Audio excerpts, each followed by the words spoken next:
નમસ્કાર મિત્રો, ગુજરાત રાજ્ય આગામી દિવસોમાં ભારે વરસાદ અને વાવાઝોડાના સંકટનો સામનો કરશે તેવી હવામાન વિભાગે ચેતવણી આપી છે અને આગામી 22 મે એટલે કે આજથી શરૂ થઈ અને 7 દિવસ સુધી રાજ્યના અનેક વિસ્તારોમાં ભારે વરસાદની આગાહી કરવામાં આવી છે અને રાજ્યના દક્ષિણ અને સૌરાષ્ટ્રના વિસ્તારોમાં ઓરેન્જ એલર્ટ પણ જાહેર કરવામાં આવ્યું છે, જ્યારે કેટલીક જગ્યાએ રેડ એલર્ટ પણ જાહેર કરવામાં આવ્યું છે. ત્યારે વાવાઝોડું બનવાથી રાજ્યની અંદર ચોમાસા પહેલાં જ ભારેથી અતિ ભારે વરસાદના રાઉન્ડ પડી શકે છે. તો કયા જિલ્લાની અંદર આ વરસાદ પડશે તેની સંપૂર્ણ માહિતી અત્યારના વિડીયોની અંદર મેળવીએ તે પહેલાં વિડીયો લાઇક કરી તમામ મિત્રો સાથે શેર કરી દેજો. ચેનલ ઉપર નવા હોય તો ચેનલને સબસ્ક્રાઇબ કરી લેજો, જેથી દરેક અપડેટ તમને મળતી રહે. તો સૌથી પહેલાં માહિતી મેળવીએ તો અરબી સમુદ્રમાં હાલ એક સાયક્લોનિક સિસ્ટમ સર્જાઈ રહી છે. હવામાન નિષ્ણાંત અંબાલાલ પટેલના અનુસાર આ સિસ્ટમ 24 મે આસપાસ લો પ્રેશરમાં પરિવર્તિત થશે અને આગામી 36 કલાકમાં ડિપ્રેશન બની શકે છે. જો આ સ્થિતિ ચાલુ રહે તો 24 થી 28 મે વચ્ચે વાવાઝોડું લેન્ડફોલ થવાની સંભાવના છે. જો કે હજુ સુધી સ્પષ્ટ નથી કે વાવાઝોડું જમીન પર ત્રાટકશે, ફંટાશે અથવા તો સમુદ્રમાં જ વિખેરાઈ જશે. તે આગામી સમયમાં વાવાઝોડું બન્યા બાદ સચોટ માહિતી મળશે. બીજી તરફ વાત કરીએ તો રાજ્યના અનેક જિલ્લાઓમાં વરસાદની આગાહી કરવામાં આવી છે, જેમાં રાજકોટ, અમરેલી, જૂનાગઢ, ગીર સોમનાથ, ભાવનગર, સુરત, નવસારી, વલસાડ, ડાંગ, તાપી, દાદરાનગર હવેલીનો સમાવેશ થાય છે. ખાસ કરીને દક્ષિણ ગુજરાતમાં તીવ્ર વરસાદ સાથે પવન ફૂંકાવાની શક્યતાઓ પણ નોંધાઈ છે.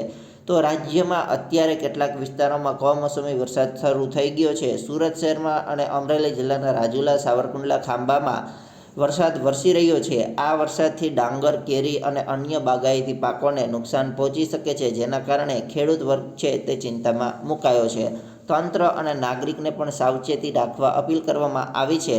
હવામાન વિભાગ અને રાજ્ય તંત્રએ નાગરિકોને આગામી દિવસોમાં ગાજવીજ અને તીવ્ર પવન સાથે ભારે વરસાદથી લઈને સતર્ક રહેવા અનુરોધ કર્યા છે. તીવ્ર વિસ્તારોમાં માછીમારોને દરિયો ન ખેડવાની સલાહ પણ આપવામાં આવી છે. તો આગામી દિવસોમાં રાજ્ય માટે આ પરિસ્થિતિ પરીક્ષારૂપ બની જશે, ત્યારે સાવચેતી અને પૂર્વ તૈયારી સૌથી મોટો બચાવ રહેશે.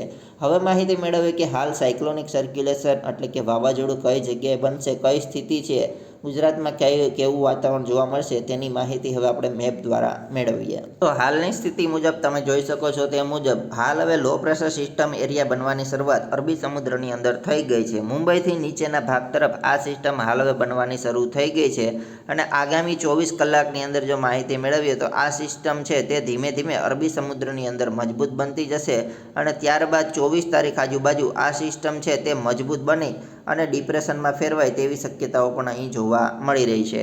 ત્યારબાદ આગામી દિવસોમાં તારીખ 25 આજુબાજુ આ સિસ્ટમ પોતાનું રૌદ્ર સ્વરૂપ ધારણ કરી અને સાયક્લોનિક સર્ક્યુલેશનમાં પરિવર્તિત થાય તેવું પણ હાલ જોવા મળી રહ્યું છે.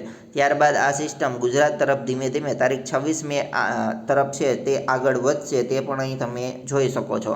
અને ત્યારબાદ આ સિસ્ટમ 27 મે આજુબાજુ ગુજરાતથી ખૂબ જ નજીક પહોંચી જાય તેવી પણ શક્યતાઓ હાલ છે તે જોવા મળી રહી છે.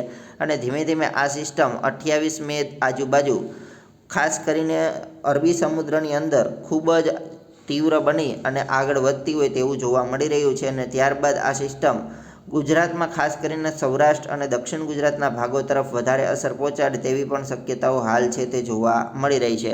તો તમે 30 તારીખ આજુબાજુ જોઈ શકો છો આ સિસ્ટમ ક્યાંય ને ક્યાંય વિખાતી મળી રહ્યું છે, પરંતુ આ સિસ્ટમ ગુજરાતની નજીક હોવાથી ખાસ કરીને ગુજરાતમાં ભારેથી અતિ ભારે વરસાદના રાઉન્ડ આગામી તારીખ 1 એટલે કે 1/6/2025 સુધી જોવા મળશે. તે સિવાય નૈઋત્યનું ચોમાસું પણ હવે આગામી 3-4 દિવસની અંદર કેરળના સાથે સાથે દક્ષિણ ભારતના તમામ જિલ્લા રાજ્યની અંદર પ્રસરી જશે અને તે પણ મજબૂતીથી આગળ વધી રહ્યું છે. તે નૈઋત્યના ચોમાસાની અપડેટ પણ તમને અમારી ચેનલ ઉપરથી મળતી રહેશે. તે અરાઉન્ડ જૂનના બીજા અઠવાડિયા સુધી એટલે કે 10 જૂન આજુબાજુ ગુજરાત સુધી પહોંચે તેવી પણ શક્યતાઓ રહેલી છે. તો તેની સચોટ અપડેટ પણ તમને અમારી ચેનલ ઉપરથી મળતી રહેશે.